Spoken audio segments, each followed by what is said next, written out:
He touched his plate of grits and possum belly. Even when I spooned on some gopher gravy.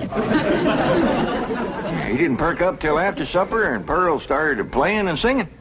Don't tell me he liked Pearl's bellering. It wasn't bellering, it was yodeling. Well, it curdled the milk clean out to the kitchen. I've thrown shoes at tomcats that made prettier music than Pearl. I sure wish you two women would get along together. We ain't gonna get along together till she learns to stay out of my kitchen. I bet she's in there right now, sticking her long nose into my pots and pans. My dear, if she is... Now, Granny, you just cool down. Really, me, Jeff Green, what in the world have you been doing? Playing ball with some fellas down in the pasture. What's that thing? Well, this here's what you call a football helmet. Ellie Mae, I'm pretty near positive that a ball gown ain't for playing ball in. Well, the fellas seem to like it, didn't they, Jethro? They sure do, Uncle Jed. They's waiting for us right now to get some money to buy a new football. What happened to that one? Well, Jethro was going to throw me a pipe. But I grabbed it too hard, and it busted. I ain't gonna give you the money for another one. Oh, heck. Well, that's all right, Jethro. Remember, they said they'd be just as glad to play with us without a football. Come on.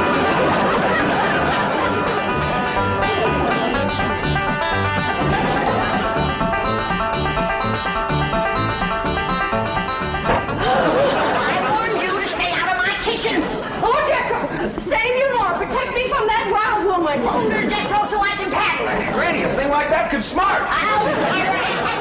Put me down, big overgrown foot. Hey, what's going on here? Jethro, put your granny down. Put me down. You was fixing to whomp Ma. I'll whop her.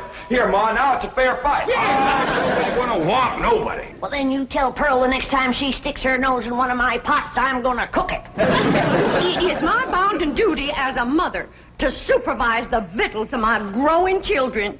Don't tell me they is still growing. The Clampett side of the family has always been big, strong, strapping folks. It's your family that brought in the runts. Who you calling a runt? I think she meant you, Granny. He's about as helpful as a high wind in a prairie fire. Come on, Pearl, you and me's gonna have a talk. Jethro, you stay here and help your granny cool down. Okay, Uncle Jed. Granny, would you rather I held you under the faucet here to cool off, or took you out to the cement pond and ducked you? Try either one, and I'll bash you flatter than a gander's arch.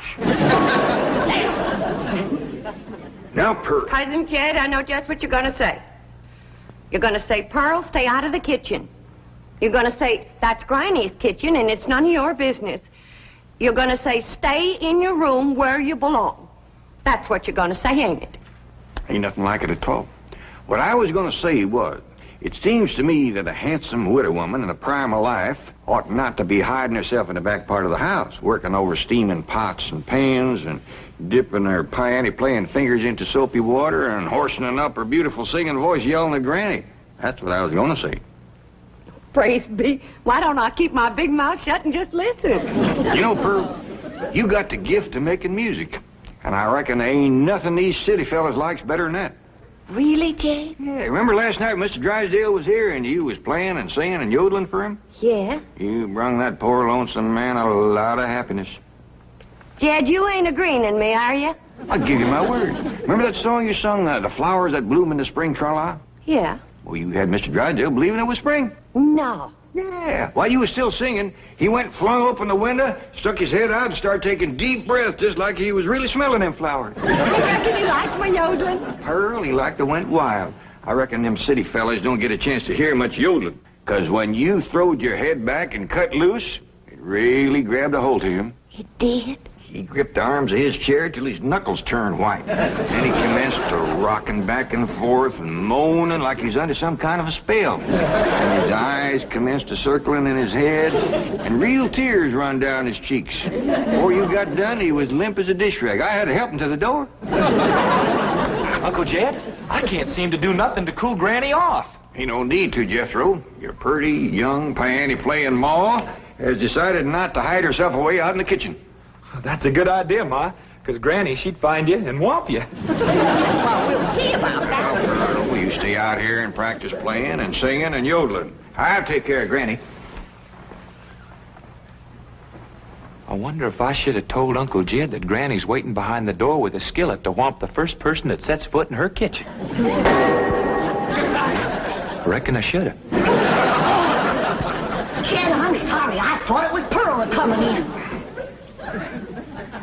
Granny, you done shortened me. I'll make a poultice for your head right away now, Jed. Right away. I'm telling you, Granny, you don't have to worry no more about Pearl coming in your kitchen. She's going to be spending her time getting herself a husband with her singing and yodeling. Jed, it ain't legal to torture a man into marrying you. You just don't realize the power Pearl's yodeling's got over men. Last night, Mr. Drysdale like they went wild. Pretty near drove me crazy, too. He loved it, Granny.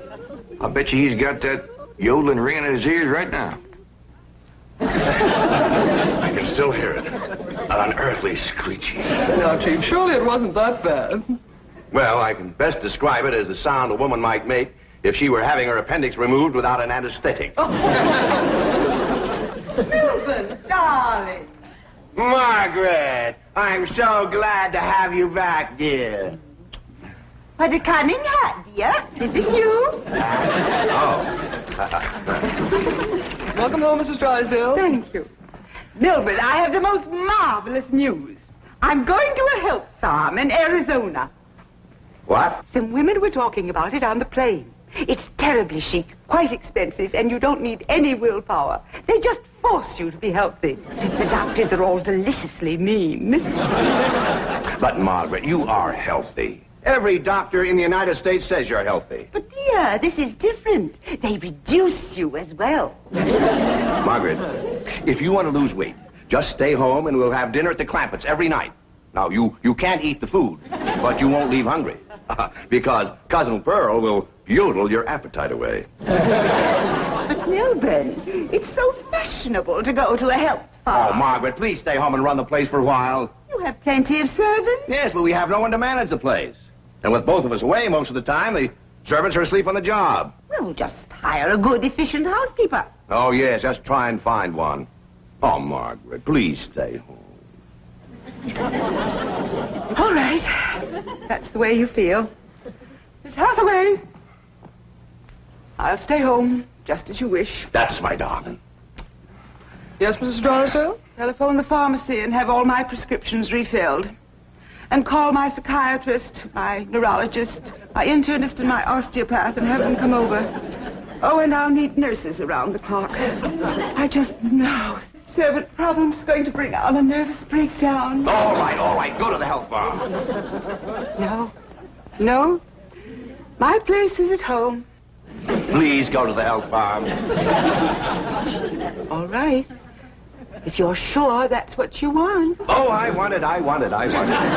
Milburn, I promise to come back a new woman. Goodbye. Just think, Milburn. You'll have a young, glamorous wife. Slim, trim, beautiful. All right. Start looking for a new housekeeper. Won't do any good, Chief. We've been through this with... Mr. Drysdale's office. Who's calling, please? Tell him it's a surprise. Surprise? That's what she says.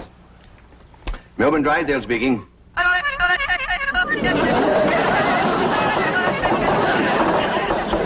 in the world is that? That is Pearl Bodine yodeling. Now, when she comes up for air, tell her I was drafted. Chief, she might be the answer to your housekeeping problem. What? Be nice to her. I'll explain. Hello? Hello? Hello, Mrs. Bodine. How nice to hear your voice again. You saying? Mr. Clampett says that Pearl is such an industrious housekeeper that Granny is jealous. She might take over your house and hers and solve both your problems. What about that yodeling? I won't be there. And I defy any servants to sleep on the job with Pearl around. Hello? Hello, Mrs. Bodine. I wonder if I might come over and talk to you for a while. What, talk to me? Well, what about? Well, I think you may be just the woman I've been looking for. Yeah. You take over the running of my house? Well, yes. Come right ahead. Can we say 3 o'clock? Let's say 2. Goodbye.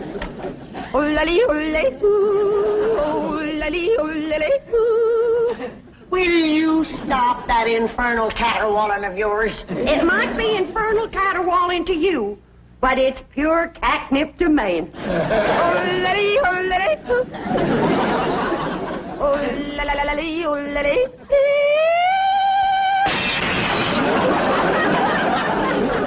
Now, looky there. I hit such a perfect note, it busted the glass. It wasn't your voice that busted the glass. It was your face. We'll see who gets the last laugh when my sweetie comes. What, sweetie? That's for me to know and you to find out.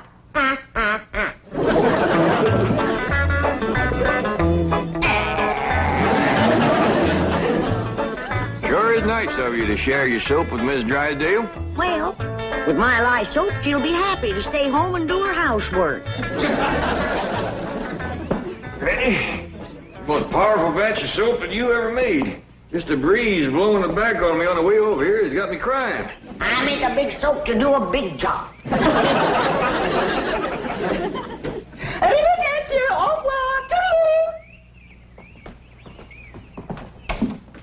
Howdy, Miss Drysdale. Hello. Goodbye. Where are you going? Melbourne is sending me to a health farm. Martin, are we loaded? Yes, ma'am. Well, let's fly. Just a minute, Miss Drysdale. Granny and me brung you something. Yeah, honey. Take a good whiff of this. How nice of you. Tell the gardener to spade it in around the rose bushes. Toodaloo. Oh, just a minute, ma'am. Granny and me'd like to talk to you. I haven't time. The sooner I go, the sooner Melbourne will have his new wife. Did you say new wife? Completely new. Young, glamorous, slim, trim, and beautiful. Oh, Martin, did we pack my medicine? 16 bottles, Mrs. Drysdale. Drive on. Toodaloo.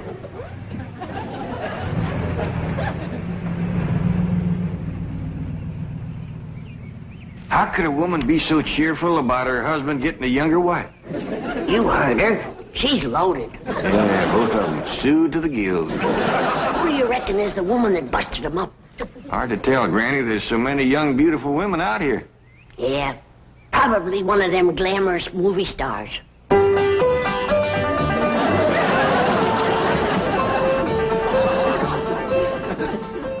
Hey, Ma. You sure are all fancied up. Do I look like one of them glamorous movie stars? Yeah, by golly, you do. Which one? Milton Sills. Go on and get out of here. Now, listen. You find your sister Jethrine and your cousin Ellie Mae and tell them to start practicing to be bridesmaids for my wedding. Are you getting married, Ma? Well, it ain't official yet, but I sure got him anxious. Get going.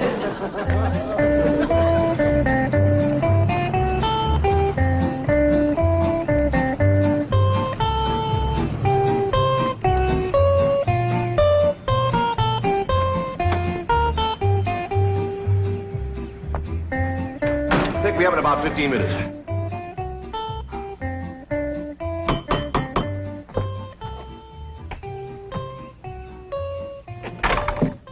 Oh, Mrs. Bodine. Why, Mr. Drysdale, you are anxious.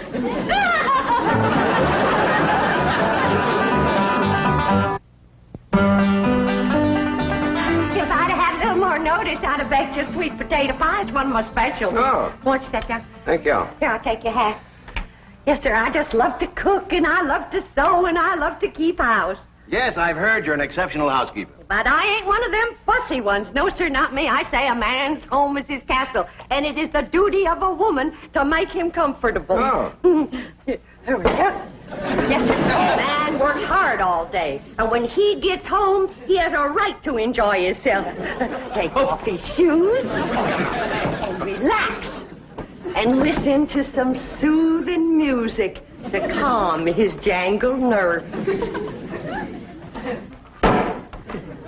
Please, Mrs. Bodine, not like that. Mr. Drysdale, I've got to ask you to keep a grip on yourself. We're all alone in the house. If you want me to keep a grip on myself, I must ask you not to play or sing or yodel. I understand. Kind of makes you go all to pieces.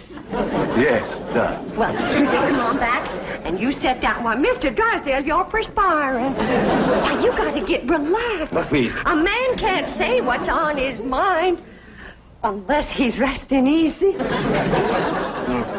Land sakes. And with that tie and collar a choking you, it's a wonder you can talk at all. Oh, Mrs. Bodine, I'll be all right. Really, I will. Mr. Drysdale, you got a hole in your stocking. It's nothing to be ashamed of. When a man ain't got a woman around to care for him, them things is bound to happen.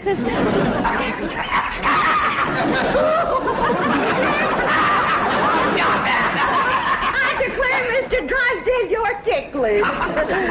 Now, look, I'm gonna let you sit easy, and I'm gonna darn that up before you know it. Oh, Mrs. Bodine, no, really, I can manage. No, I ain't taking orders yet. No, please, give me back my sock. Give me my I know how to handle you.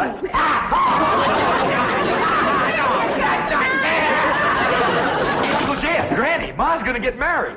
What? Who to? Well, she wouldn't tell me, but she was expecting him any minute. I reckon he's inside right now.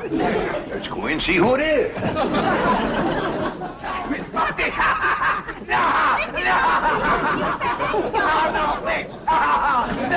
please. No, Miss Bucky! No, please. Mr. Drysdale. I reckon Pearl is a young, beautiful woman that busted up his marriage. What? It's been her singing and yodeling that drove him to it. Mr. Drysdale. Mr. Clappett, it was just, your cousin and I were... Oh, no, we weren't. Jethro, leave the room. Leave the house. Did you have to come back right now? We was just going great. Pearl, what's the matter with you? Man crazy, always was. Mr. Drysdale, get yourself decent. I'll be back to talk to you.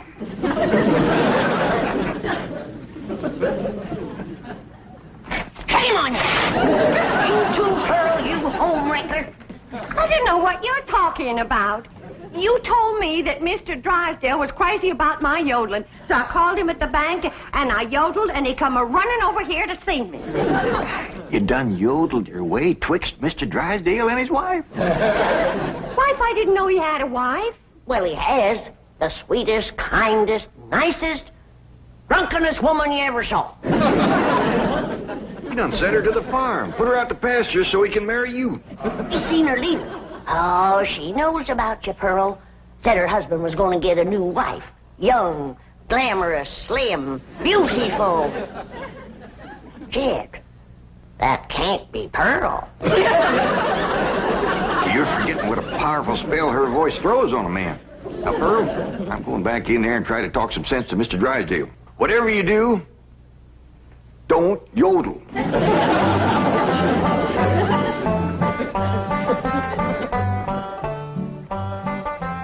Oh, Mr. Clappett, I'm terribly embarrassed about the picture we must have presented when you came in, but I assure you I wasn't at fault. Yes, your cousin Pearl is one of the most... Yeah, my cousin Pearl admitted that she called you on the telephone and stirred you up. But she didn't know you were going to send your wife away to make room for her. Oh, but I didn't. In the first place, my wife is never home. Second place, if she does come home, there's still plenty of room for both of them. Mr. Drysdale, I hear tell that you folks out here behaves mighty different than we's used to. I know you're carrying a heavy load on account of your wife. But I just can't let my cousin Pearl get mixed up in any kind of goings-on like that. Well, then, if I can't have Pearl, can I have Granny?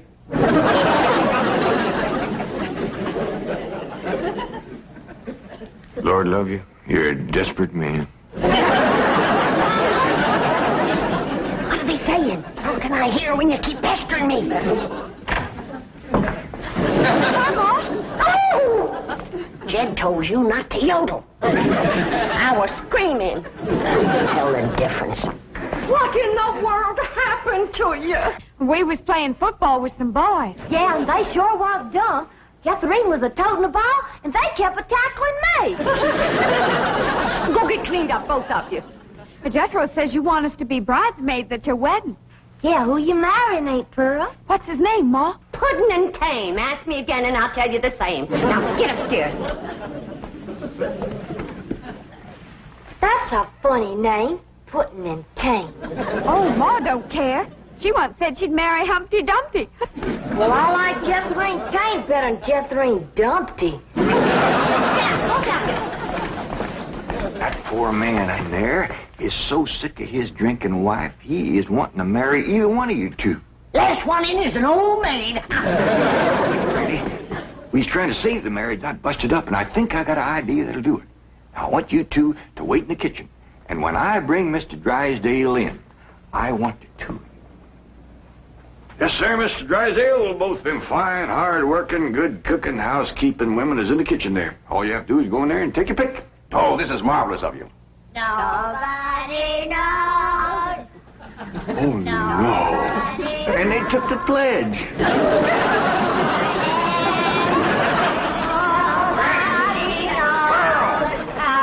Granny! Well, look who's here. It's old Jed himself. And there's Milby, baby. You fellas want to dance? Come on, have a little dance. Come on now. You can't dance with her. Why not? It's all downhill. Take your pick now, Mr. Drysdale, or I can still walk over to your house. He's gonna pick me. Ain't you, sweetie, Milby? Oh, no, he ain't. He's gonna take me, ain't you? You get your banker grabbing hands off of him. Who you shoving, fella? Shove it, huh? I'll show you. Shove it there.